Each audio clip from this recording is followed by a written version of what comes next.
Let us now have Bini Bini, number 5. Alright, so BD5, please kind of pick your question.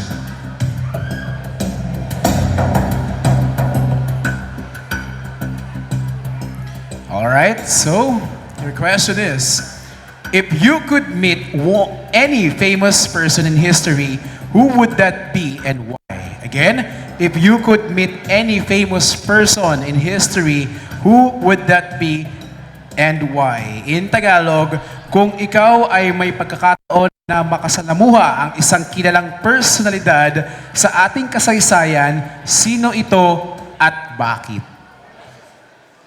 Kung may pipiliin man akong tao na gusto kong kausapin at makita, yun ay kukuha ko ng tao na nanggaling sa ating bayan. Ito ay si Gat Pangil dahil naniniwala ako na si Gat Pangil dahil sa kanyang husay at determinasyon na pamunuan niya ang ating bayan, na siya namang naging dahilan at nagkaroon ng malaking impact sa atin at pagbabago ng ating komunidad.